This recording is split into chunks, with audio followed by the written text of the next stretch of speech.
Is this you trying to find the build on Deepwoken? Haha, I catch you, boy. Don't try to escape. But don't worry, I got your deck.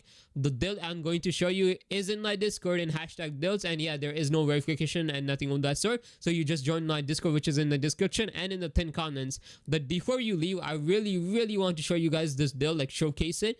But before I do that, make sure to subscribe, like, and comment any build you want to see. But regardless, let's jump into the Chime. You don't realize it yet that your build is just the 20% of the problem. The other 80% is you. Your momentum, your awareness, your timing. People think if they get the perfect build, they'll start winning the fights. But nah, it just doesn't work like that. Let me explain. You ever seen someone running the most broken build possible and still lose? You ever fought someone with a random off-meta setup but they still somehow destroyed you?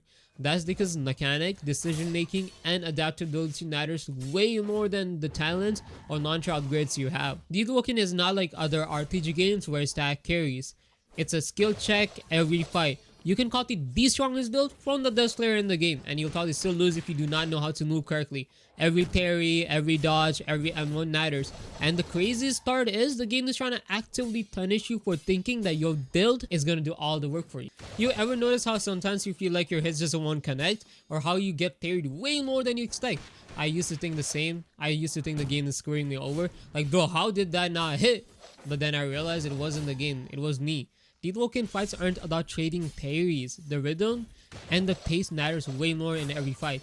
And if you don't learn the rhythm, you'll probably always feel like the game is robbing you. It's not about pressing N1s though or standing parry. It's more about you doing it and when to do it and how you mix it up.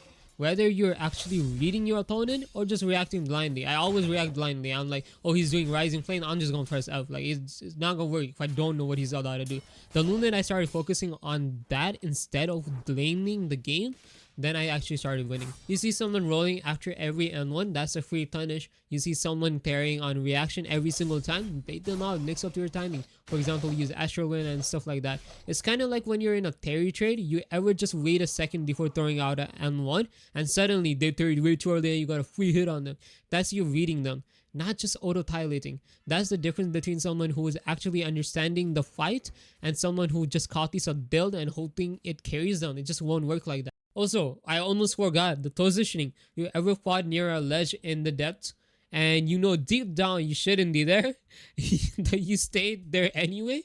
Then boom, one mistake and you're knocked into the void and you're wiped. Okay, here's the thing though. Like, even when you're about to lose a fight, don't give up. A lot of people are just giving up in midway. They hit 40% and what? They start running, they try to like go on the ledges and stuff like that. And during that entire time, the person is just hitting you and hitting you and hitting you, and your HP is going down and down and down, and eventually you end up wiping. So try your best to avoid that. Your health bar is only good as how well you protect it. You could have the tankiest build in the world, but if you panic in a fight, if you stand roll, if you can't read when to push and fall back, you're going to lose. You're going to lose. It's simple as that. Now, don't get me wrong, a good build always helps, but what makes a good build isn't just the stats, it's how you use it. A good build in the hands of someone who doesn't understand Deepwoken well enough is just wasted potential. But even a Medicore build in the hands of the right player is dangerous. It's like seriously dangerous. So I ain't gonna let that slide, you know what I'm saying? That's why you see experienced players winning fights with off-meta weapons, with random talents they didn't even plan for, because they don't rely on the build to win. They rely on themselves. So start relying on yourself. Stop auto-tiling, brother. So if you're struggling right now, don't sit there rerolling stats, looking for the perfect setup, the perfect build. Start focusing on yourself. How you move, how you react, watch your own fights. What I used to do is I used to record my gameplay in Valorant, and I used to see what mistakes I made. I'm not sure if you're going to be able to do that exact thing if you don't have a high-end PC, but you can absolutely most definitely notice in yourself what you're doing wrong. Do you roll too much? Do you swing when you shouldn't? Do you panic parry? Don't do those stuff. Like, focus on yourself. And if you still need help with all of that, like considering all of that, join my Discord though. If you haven't already, join my Discord. It's linked in the description and in the pinned comments. I'm gonna help you personally. Like, ping me, bro. Be like, hey, bro, trying to be my coach. I'll coach you, bro. I'll coach you.